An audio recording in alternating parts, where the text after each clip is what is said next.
first time various African countries started getting their independence.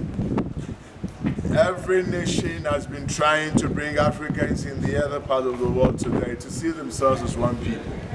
And in the early part of 1990s, during one of the Pan-African Historical Theatre Festival, Pan-Festival, and the theme for celebrating the Pan-Fest was the re-emergence of African civilization, a united African family in the diaspora.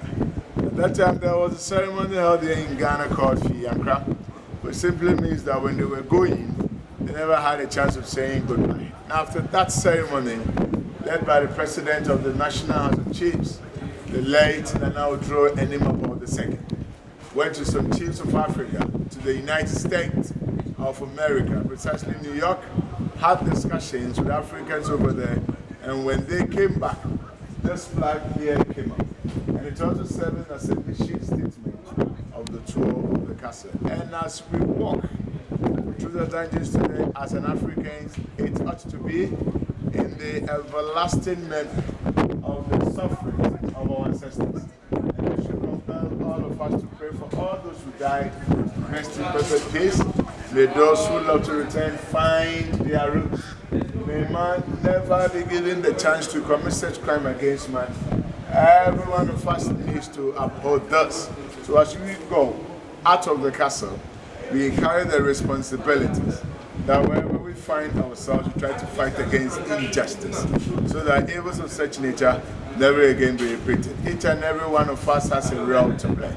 So please play your role very, very well. And I believe when we do that, we give a meaning to the tour. From here, you walk straight to this very first cell. And don't forget, I will lock you up.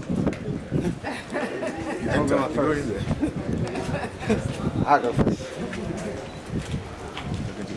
No, I'm looking. I want to take a picture somewhere.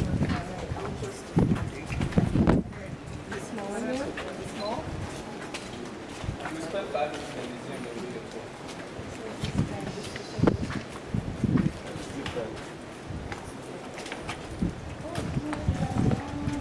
All right. Real good.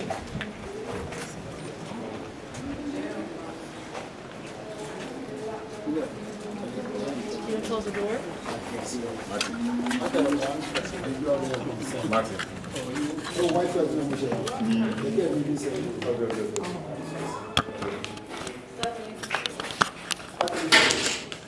Hey!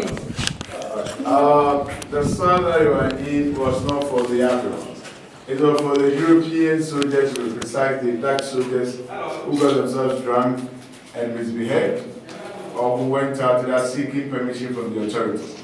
They were brought in there for a few hours as punishment and freight, and because it was for them, it was well ventilated. They considered that to be very good, because no African was put in there. You all come out and compare the next cell. That has called and possible signifying death. But you don't go in there and come out alive.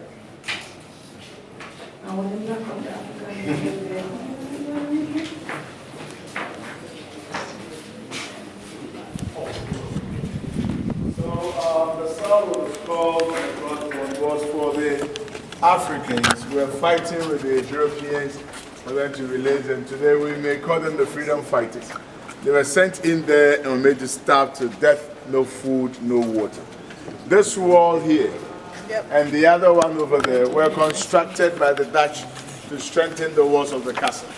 The iron rails were put there in 1948 when the castle was being used as a police training school. Their policemen were climbing it up and down for exercise. At the center of the most dungeons is the Portuguese church.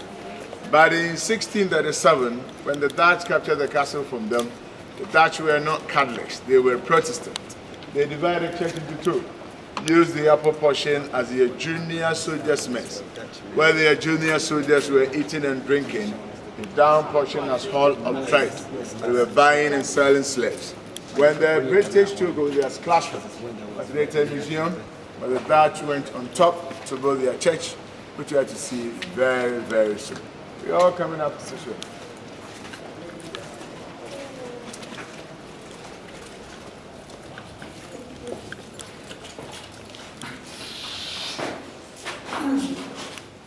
Yeah, no. This one no.